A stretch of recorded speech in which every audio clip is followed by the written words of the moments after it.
Le gouvernement gambien, dans son communiqué, dit très bien que depuis le 7 novembre, Issa Chiroma Bakari est sur le territoire gambien. Mais sur la page officielle de Chiroma, qui est Chiroma 2025, le monsieur avait fait une publication le 12 novembre où il disait exactement ceci. Je ne quitterai jamais mon pays. Je suis au Cameroun. Je ne partirai pas. Le combat se passe sur place. Le 12 novembre. Donc, une semaine plus tard, qu'il a quitté le Cameroun, lui et toute sa famille, sa femme, ses enfants, ses cousins, ses neveux, il fait un communiqué où il dit à vous qui le suivez qu'il ne quittera jamais le pays et il vous envoie dans les rues faire le désordre. Il vous envoie détruire, casser, brûler au travers des gens comme les Uimento, les Boris Berthold et les Paul Chouta. Vos enfants ont perdu la vie. Beaucoup sont incarcérés. Mais Issa Chiroma Bakari, lui et sa famille sont à l'abri depuis. Ce que vous devez savoir, c'est que Issa Chiroma Bakari a d'abord quitté le Cameroun pour le Nigeria. Mais il pensait que au Nigeria, il pouvait faire tout ce qu'il faisait là. Il a commencé à donner les menaces, à faire des menaces et tout insurrectionnelles qu'il faisait étant au Nigeria.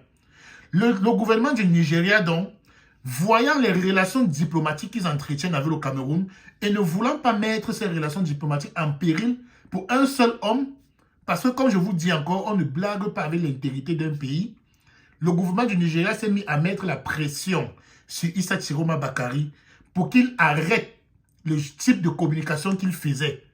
Et Issa Chiroma Bakari donc s'est senti donc ne s'est plus senti en sécurité au Nigeria parce que il a vu que si le Nigeria lui met autant de pression, et lui qui a été au gouvernement pendant longtemps, il sait que le Nigeria a de très bonnes relations diplomatiques avec le Cameroun. Il a eu peur que le Nigeria pouvait signer un accord d'extradition pour lui avec le Cameroun.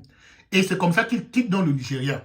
Avant de quitter le Nigeria, laissez-moi vous dire que Issa Chiroma Bakari a d'abord demandé l'asile au Sénégal.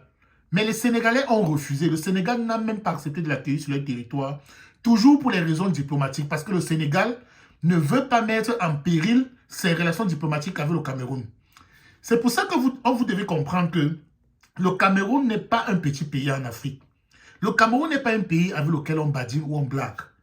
Donc, le choix de Issa Chiroma Bakari de partir à Gambie, c'est un choix de dernière minute et par défaut après avoir fait plusieurs tentatives.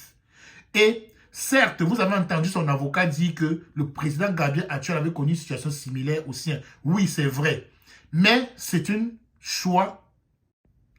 Donc, les amis, voilà donc Issa Chiroma Bakari, donc, qui depuis le 7 novembre est sur le territoire gambien. S'il est sur le territoire gambien depuis le 7 novembre, ça veut dire que d'après vous, il a quitté le Cameroun quand? Ça veut dire qu'il a quitté le Cameroun depuis octobre. Mais déjà en octobre, il vous faisait croire qu'il était chez lui, enfermé chez lui. Beaucoup de gens se posent la question maintenant de savoir comment est-ce qu'il a fait pour quitter le Cameroun avec toute la surveillance et tout l'œil que normalement il devait avoir sur lui. Laissez-moi vous dire que la politique c'est très compliqué. Beaucoup d'entre vous, vous bavardez et vous agissez en suivant les ordres des personnes comme Issa Chiroma Bakari pour créer l'insurrection au Cameroun, sans savoir qu'il faut faire très attention à ce qu'un homme politique te dit. Est-ce que vous savez que même le président Paul Biya, à cause de son bon cœur, il peut même laisser Issa Chiroma Bakari sortir du Cameroun et partir, juste pour service rendu à la nation pendant plus de 30 ans où il a été avec lui. Rien qu'à cause de son bon cœur, vous savez qu'il peut faire ça. Vous pensez réellement que Issa Chiroma Bakari est plus fort que l'État du Cameroun? Qu'il peut... Vous connaissez ce que c'est que le renseignement camerounais?